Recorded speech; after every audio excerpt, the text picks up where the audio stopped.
Hey everybody, Eagle Run 23 here. A very important package has just arrived. Would you look at these boxes?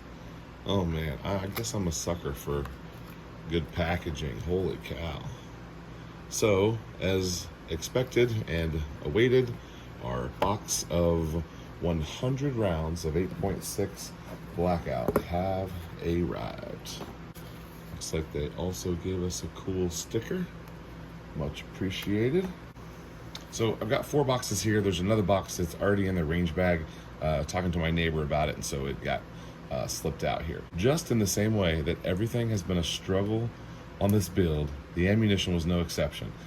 You saw my video about how it was recalled. Well, when it was shipped to me, it was also sent with an adult signature required, and it just so happened that the day that it came, there was nobody at the house. We almost got this stuff yesterday, but glad to have it today. We're gonna take a look at it here in just a second, but before we look at it, let me update you on exactly where we're at. It was just about 24 hours ago. It is late on Thursday night right now, and about 24 hours ago, we finished the upper for the 8.6 blackout. This is not the final version at all of what this gun is going to be like. This is to get us to the range so that we can shoot and experience this round a little bit. And then we have a bunch of changes. So make sure you're subscribed. Make sure you're following Eagle Run 23 on Twitter and Instagram. I can post quick updates on there, and you'll find the videos are usually a day or two behind that. Sometimes I'm waiting on components, but if I get one thing, I can shoot a quick video on Instagram. Here's the plan for now. I got 2 things to tell you about the gun, then we're gonna look at the ammo. Number 1, we have a range reserved. We got some range time reserved on Friday at 2 o'clock Texas time. We're gonna be going to a local range. It's not one that I've been to many times, but I have been there before. And one of the guys who works at the range is a buddy of mine, and I told him, hey, when it's done, I'm coming to you. And so anyway, we're gonna meet a couple guys up there at the range and shoot this thing. Hopefully it goes as planned. Hopefully it goes well. The gun is ready to shoot. Second, so we've learned, and one of the reasons why I like to do this stuff is learning. I am incredibly passionate about learning and experiencing new things. So we have talked about there being no mil spec for the AR-10 308, whatever you want to call it, LR-308, SR-25. There's no mil spec for that. And so you really have to be exacting, and you have to have a plan when you're putting together on this platform. I have made several mistakes. This is my second. I have the 6.5 Creedmoor, which is what the lower is stolen from, and then now I have this 8.6 blackout. And I have made a gob of mistakes that have cost me time and money just fooling with specifics of things not matching up. So let's talk about this here real quick with this particular build, and I'll tell you what I'm going to do about it. So the Aero Precision is trying to bring some standardization, and even that is not a fair statement because they have 2 different series. They have their own proprietary series. It's called like the M5, I think, or the M4. One of them's AR-15, one of them's 308. So they have their own system, but this is the normal mil spec type one. So we have a DPMS high. So this is the tall, and I think that's called the Tang, the tall Tang. And if you look on our handguard, this is the DPMS low. And I knew that putting this together, but we already had the handguard and I wanted to try to run it, which is why we ordered the barrel.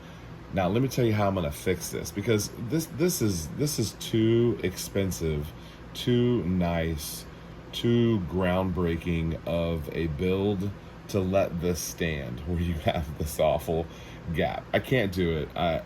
We're gonna do it, but I can't do it long term. So here's how we fix this. We reached out to Faxon, and they have a handguard that's not as light as this one. I really do love the look and the lightweight of this handguard. I wish I could keep it, but we reached out to Faxon. This one's like 12 ounces, and the one from Faxon is like 19 ounces. So it's considerably more heavy. I think we're gonna go back and figure if we can get a DPMS low to build something else and still use this handguard. Maybe we can do some sort of lightweight 308 or something and reuse this guy, because I do like the handguard. But anyway, Faxon is sending that to us. It'll be here in a week or so. We will get the barrel nut switched and put a proper handguard on here that is deserving of this gun. Since I did the arrow on the upper receiver, I kind of wanted to go arrow on the handguard, but I don't love the look of the arrow handguard. So I don't know. I hope that helps you out if you're looking at this platform. Pay attention to what DPMS, if it's high, if it's low, all those things. And if you're ordering it as a set or from the same company, you can probably have pretty good luck in that category. You're going to see this over on the Reloading channel, but we just got in 1,000 rounds of this 308 brass. And those of you that follow the channel know that I don't own a 308, but 308 brass is actually pretty versatile for us. I am planning a 308 build. If you want to go back and see my full list of builds that are in the works or in the plans, click back a couple of videos. I've got a full breakout. But 308 is on that list, and I wanted to have some brass to reload, but we can also make 6.5 Creedmoor, and we can also make 8.6 blackout out of this. Now, I have no idea how to do that. So if you've seen a video, tag me in it, or send me a link or something, eaglerun23@protonmail.com. We're gonna have to figure out how to turn this into this at some point, because as of right now, no one is selling 8.6 brass. So since we have 100 rounds of this, we will be saving, of course, all of our brass. And so we've got 100 rounds of brass that we can reuse here, which will dramatically help our costs. So let's just take a second here and admire this friggin' beautiful round. So I've seen this in pictures, but obviously I've never held one before. And it is just so different. So these are let me read you exactly what it says. This is a 288 grain fracturing subsonic made for a 16-inch barrel. I know we're not going to be shooting a suppressed. I'm sorry, suppressor's coming. But take a look at this. We've got a 308 case here, but it's stamped 8.6 BLK, and look at that little Q up there on the top. Kind of cool. Now there's some sort of ridge here. I'm sure it would be considered a cantilever, and it's definitely crimped. Well, I'm probably not experienced enough to say definitely. This feels like it's crimped to me.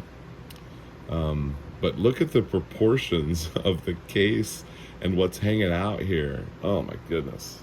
This thing is so beefy. Okay, so these are the Starline 308 brass, and look at what you'd have to do in order to get that to be the same. Isn't that fascinating? I've just, man, so stinking cool.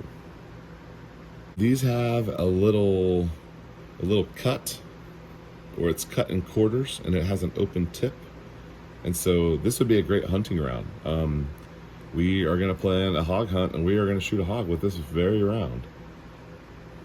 Probably going to shoot a box of these tomorrow. Probably shoot 20 rounds. I don't have a ton of ammo, so I've got 100 rounds. Now, I did reach out to Discreet Ballistics and let them know, hey, we've got the first 8.6 on YouTube. We're shooting it. We've got a can coming soon. All of those things. And they sent me a special link where I could get some of their 8.6 blackout that they're loading. I don't know anything about it. I know it's also a subsonic though, so we're gonna have to get our hands on some supersonic at some point, or maybe we'll be loading supersonic. I'm not for sure, but for now we're shooting subsonic out of a unsuppressed gun, and that's just gonna have to be okay for now. So that is the recap here. And here in about 12 hours, we're gonna be headed to the range, and we will be shooting this. There will no doubt be a update on Instagram, probably on Twitter, and then the video will be following, probably be Saturday's video of us shooting this thing. So anyway, Thank you guys so much for watching and subscribing. This has been such a fun thing. This journey is not over. It is just beginning, and I'm super excited about it. So let me know what you think about the 8.6. Let me know what you think about this two-tone situation. I'm not hating that at all. I think that's kind of a cool look. The straight up and down grip also makes this gun kind of unique as well. But all right, well, that's what I got for you guys. Wish me luck. We'll see you next time.